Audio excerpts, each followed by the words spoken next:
Welcome to Popternative, where we dive into topical discussions from the worlds of pop culture, social media, and sports.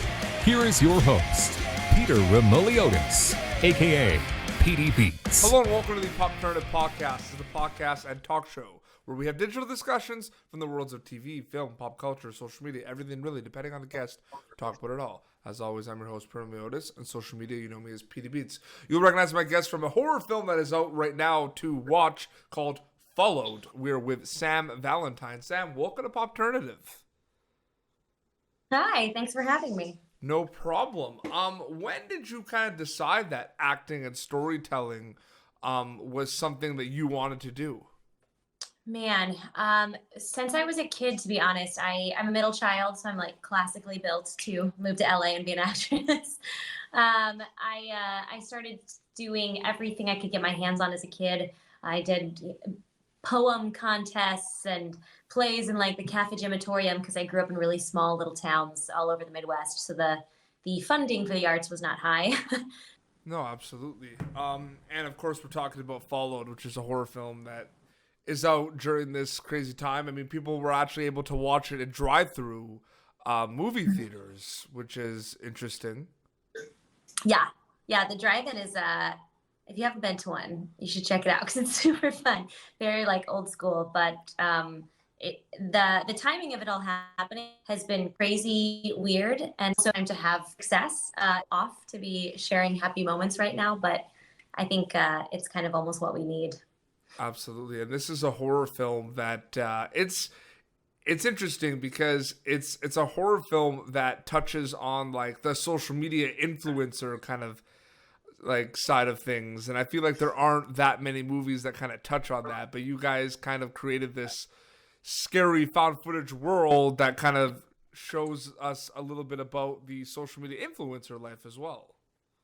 Yeah, I think it's fun because it adds that like level of lightness to it where you could watch this for an hour and a half and it's not like cringing the whole time and you laugh because you see people you know reflected in these characters, especially Drop the Mic, our lead vlogger, because we all know that guy. Mm-hmm. No, it's a crazy thing. It just blows my mind how many like followers a lot of these influencers have, and at what point they get to a point where it's like a point of no return, where like they get to like the 1 million, and it just kind of keeps growing and never stopping. It's crazy. It's insane. I used to nanny for kids, and they would pull up my phone and try and watch YouTube videos.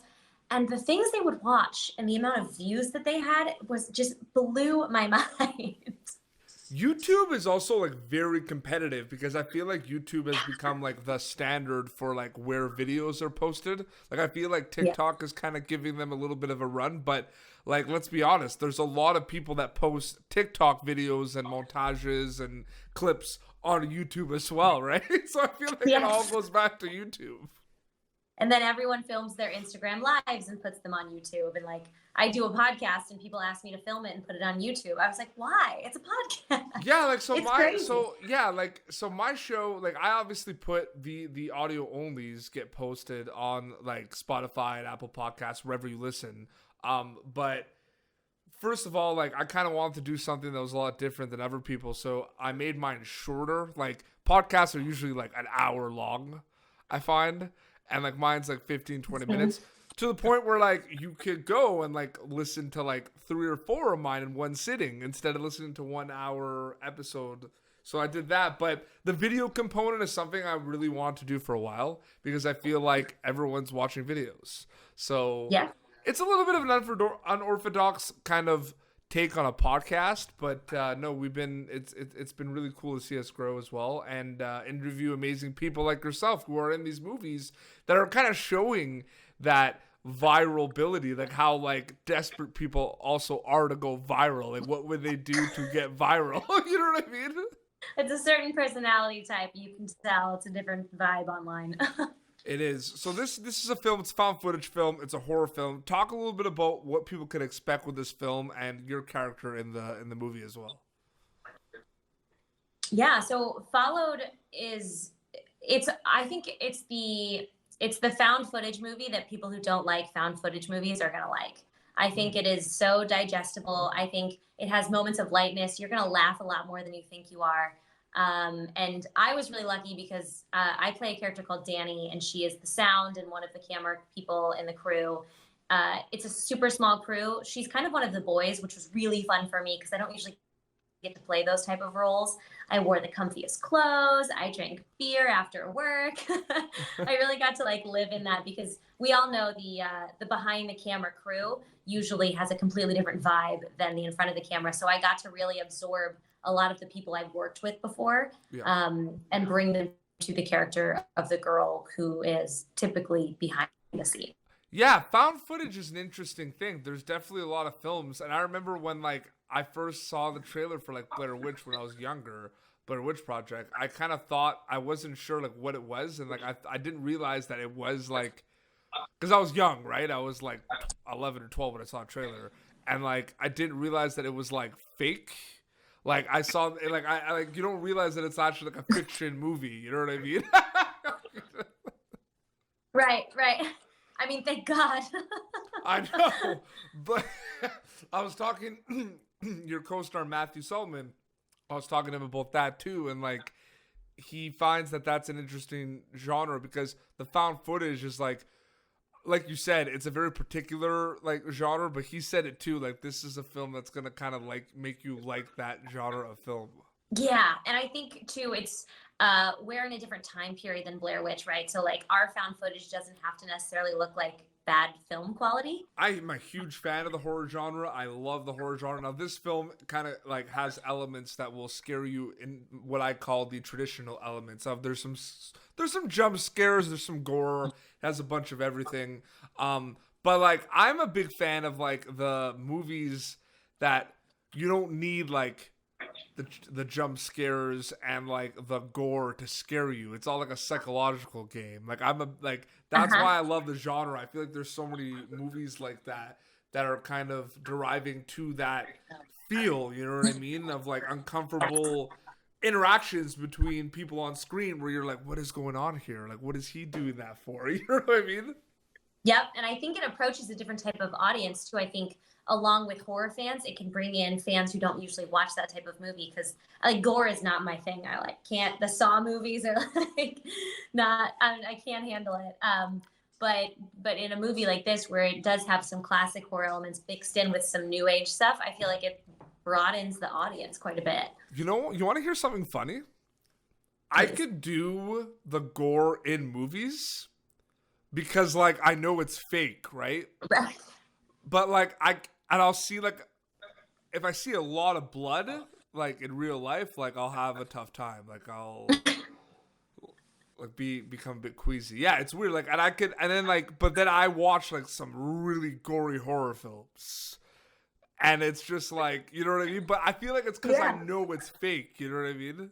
Right. You're good at disassociating then. Good job. Well, no, it's just one of those things. Like I have friends that work in like, and I feel like you remember the Scream movies? Oh yeah.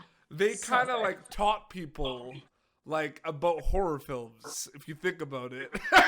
Like right? in the movie. All the tropes. I actually just interviewed Jamie Kennedy, who played Randy in those movies. Oh, awesome! Yeah, he was like, it was really it's just crazy. It's like if you think about how important that movie is for the genre of horror too, because it kind of bended the genre like no one ever did before, and it had that like teen slasher feel to it. But like I don't know, like films like that. But I feel like your movie is kind of like that a little bit. It's kind of blending a lot of different elements together in the genre of horror, which is awesome to see. Yeah, I think there's a lot of relatable characters and stuff, whereas sometimes when you watch a scary movie, you're like, why is she going in the basement? That's the last thing I would do. Whereas we kind of, I feel like, give reasoning to all the characters' choices in this one. So I find that interesting because you just mentioned right now, like relating to characters. And I find it interesting because I've been watching movies and TV for many years, and I don't feel like it's never like, I asked a few filmmakers on my show this question, and they kind of agree with me. But I feel like, especially with everything going on in the world, I feel like in the last like 5-10 years, we're seeing more projects that are more like real. What I mean by like more like real in terms of based on real life people and what they go through on a daily basis and things that people can kind of connect to and be like, oh yeah, that's how work is, you know what I mean? Or that's how life is, you know what I mean?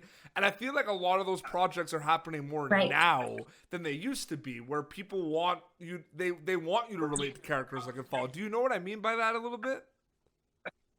Yeah, yeah. It's like it kind of used to be like a magical world, you know, like even the accents that people use in TV, like the mid-Atlantic accent of like old days was completely made up and not really real. Whereas everything now is like, it's a lot more grounded. It's a lot more real. And I think, I mean, I like it. I like to see myself reflected in TV. I know other people do. And I like to wonder, I always wonder like what I would do in those situations. We started, my fiance and I started watching Handmaid's Tale. We'd never watched it. And we're having such fun talks about what we would do if we were in some of these situations. I think that like the conversation around, especially with the plethora of TV, I feel like the ability to have the conversations and bring people in is the most fun. Plethora, that's a great word. I'm not.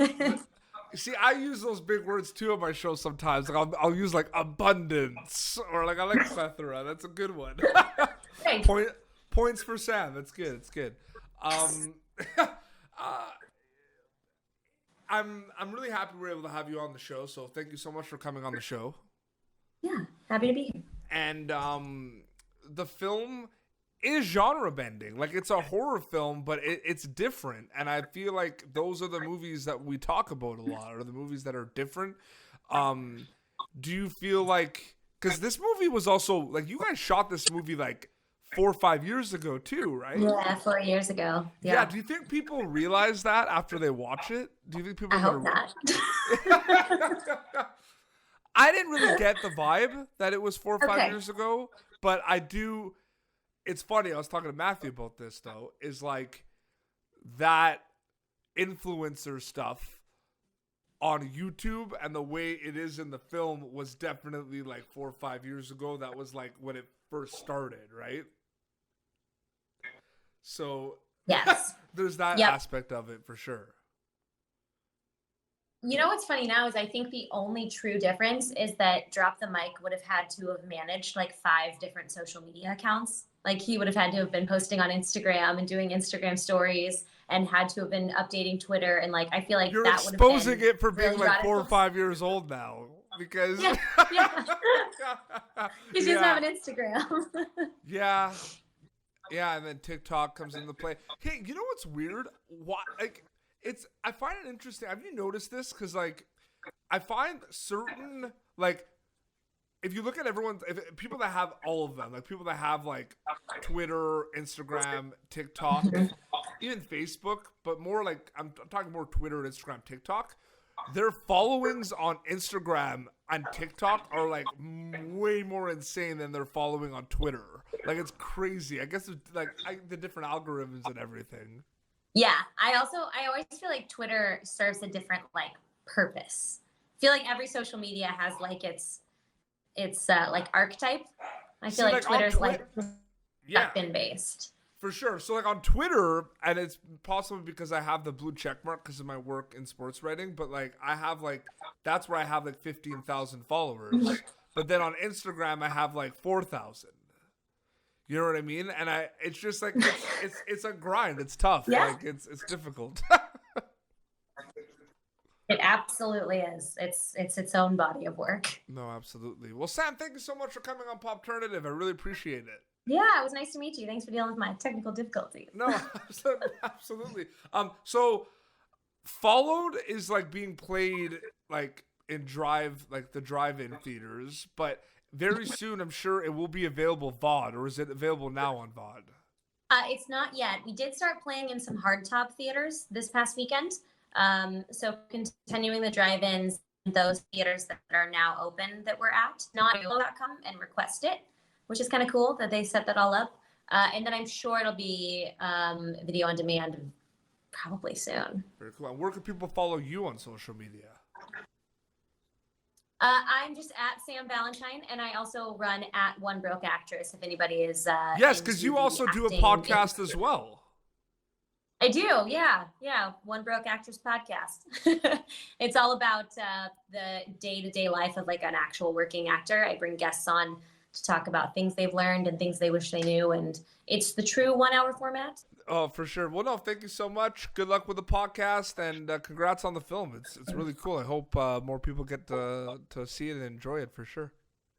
Me too. Thanks so much for having me. No problem. Well, this has been Popternative, youtube.com/Popternative for previous episodes. Until next time, this is Sam Valentine and Peter Beats signing off.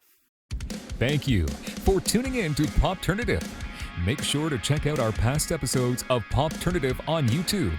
Be sure to like Popternative on Facebook and follow us on Twitter. This has been an Autograph Communications production.